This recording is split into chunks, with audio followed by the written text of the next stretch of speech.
নমস্কার বন্ধুরা, welcome to Rupa's food story চ্যানেলে তোমাদের জানাই অনেক অনেক স্বাগত। আজকে বানাবো দারুণ স্বাদের কাতলা মাছের কালিয়া। আর এই মাছের কালিয়াটা কিন্তু সাধারণভাবে তৈরি করা নয়, বড় বড় হোটেল রেস্টুরেন্টে যেভাবে তৈরি করে রাখে কাতলা মাছের কালিয়া আমাদের খেতে কিন্তু বেশ ভালো লাগে। সেই স্টাইলে আজকে তোমাদের আমি করে দেখাবো এই কাতলা মাছের কালিয়া। এটা কিন্তু ফ্রাইড রাইস বা নর্মাল ভাতের সাথে খেতে কিন্তু অসাধারণ লাগবে।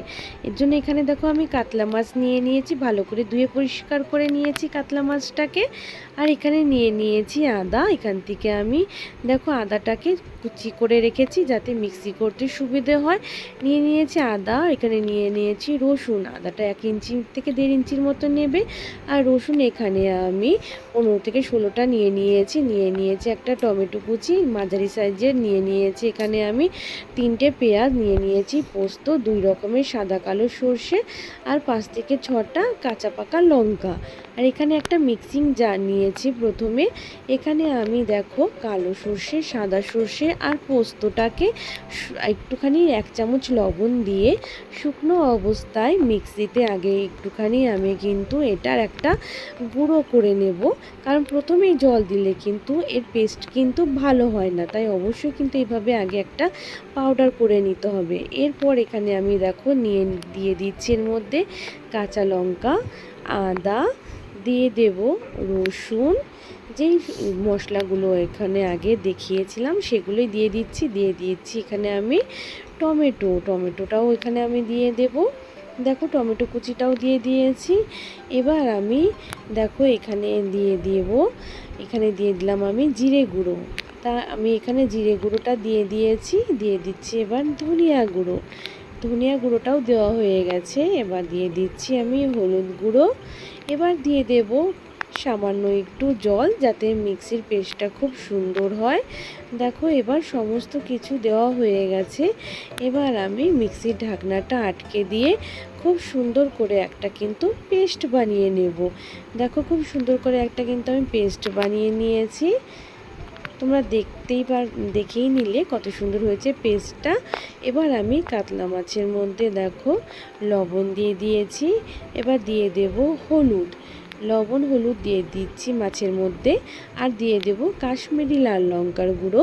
এটা দিয়ে ভালো করে মাছটাকে কিন্তু খুব সুন্দর করে মেখে নেব যাতে কালারটা মাছ ভাজার পরে খুব সুন্দর আসে।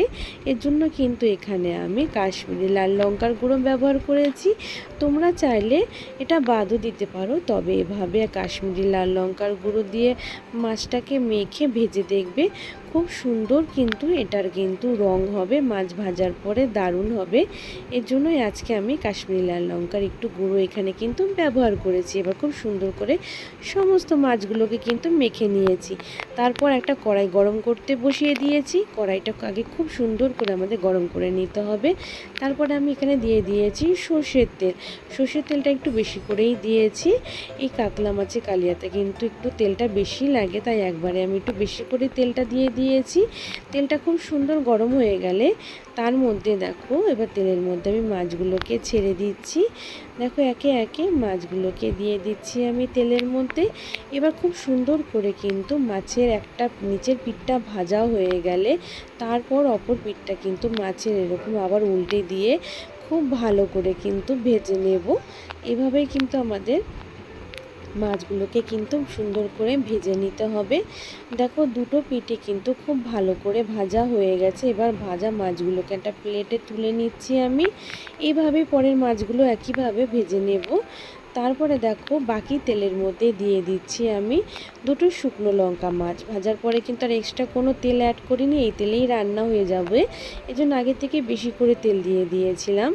2টো শুকনো লঙ্কা দিয়ে দিয়েছি দারচিনি, গোটা দারচিনি, এলাচ ফোড়ন দিয়ে দিয়েছি। আর তারপরে দিয়ে দিয়েছি তেজপাতা দেখো তারপর এখানে দিয়ে দিলাম যে পেঁয়াজ কুচি করে রেখেছিলাম, সেই পেঁয়াজ কুচিটাও কিন্তু এখানে আমি অ্যাড করে দিয়েছি। এবার পেঁয়াজ কুচিটাকে দিয়ে খুব সুন্দর করে কিন্তু হালকা লালচে রং ধরা অবধি কিন্তু আমাদের ভেজে নিতে হবে। তা নেড়ে চেড়ে ভালো করে দেখো হালকা লালচে রং ধরে গেছে পেঁয়াজের।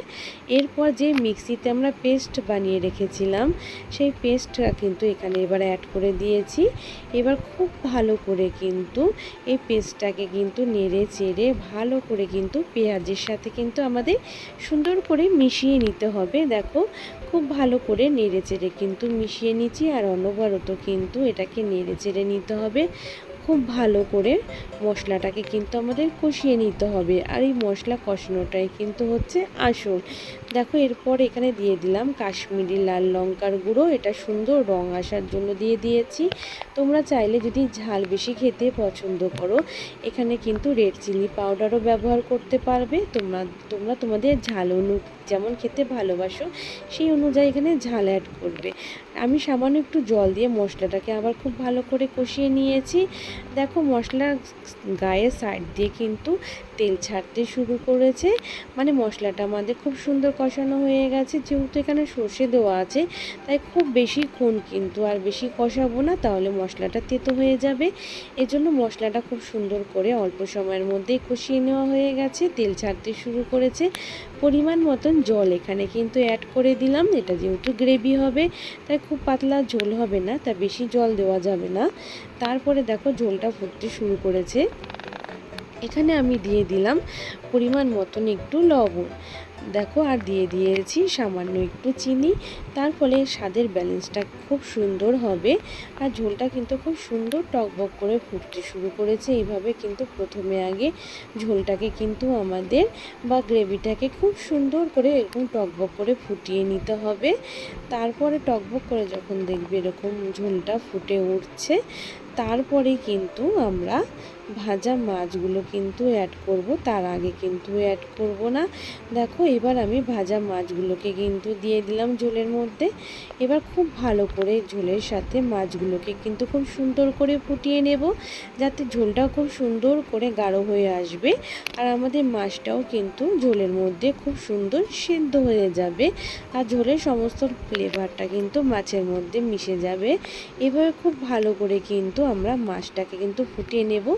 যখন দেখবো ঝোলটা এরকম বা গ্রেভিটা গাঢ় হয়ে এসেছে, তখন আমি 3 থেকে 4-5টা মতন কাঁচা লঙ্কা চিড়ে রেখেছিলাম, সেই চেরা কাঁচা লঙ্কা এখানে আমি অ্যাড করে দিয়েছি। দেখো খুব সুন্দর করে দেখো এবার নেড়ে চেড়ে নিচ্ছি। তারপরে দেখো ঝোলটা আমাদের প্রায় গাঢ় হয়ে গেছে। এবার কিছুক্ষণ আমি মানে একদম গ্যাসের ফ্লেমটা লো করে রেখে দেব। তারপরে দেখো কত সুন্দর কালার হয়ে গেছে আমাদের মাছের কালিয়ার, কাতলা মাছের কালিয়ার। ওপর থেকে আমি গরম মশলাটাকে গুঁড়ো করে, এলাচ দারচিনি আর লবঙ্গ গুঁড়ো করে এটাকে আমি ওপর থেকে ছড়িয়ে দিলাম। খুব ভালো করে আর মেশাবো না, তাতে কি হবে এর ফ্লেভারটা কিন্তু খুব সুন্দর থাকবে। তা রেডি হয়ে গেল কিন্তু আমাদের কাতলা মাছের কালিয়া। আমি প্লেটে তোমাদের সার্ভ করে দেখাচ্ছি। কত সুন্দর হয়েছে দেখো কাতলা মাছের কালিয়াটা। এটা কিন্তু খেতে কিন্তু দারুণ লাগবে। তোমরা কিন্তু অবশ্যই বাড়িতে এই রেসিপিটা করে দেখবে যে কতটা টেস্টি হয়। তারপরে কিন্তু অবশ্যই আমাকে কমেন্ট করে জানাবে। আজকের ভিডিওটা যদি তোমাদের কাছে ভালো লেগে থাকে, অবশ্যই কিন্তু ভিডিওটাতে একটা লাইক করবে, এবং এই ভিডিওটা আরও অন্যান্য বন্ধুদের মাঝে একটু বেশি বেশি করে শেয়ার করে দিও। আমার নতুন বন্ধুদের জানাচ্ছি, তোমরা যদি আমার চ্যানেলে নতুন হয়ে থাকো, অবশ্যই আমার চ্যানেলটাকে সাবস্ক্রাইব করে নিও। এরকমই নিত্য নতুন এবং সহজ সাধারণ রেসিপি দেখার জন্য অবশ্যই চ্যানেলটাকে সাবস্ক্রাইব করে নিও। পাশে থাকা বেল আইকনটাকে প্রেস করে দিও, যাতে যখনই নতুন ভিডিও আপলোড দেব সবার আগে তোমাদের কাছে পৌঁছে যাবে। বন্ধুদের জানাচ্ছি অসংখ্য ধন্যবাদ পাশে থাকার জন্য।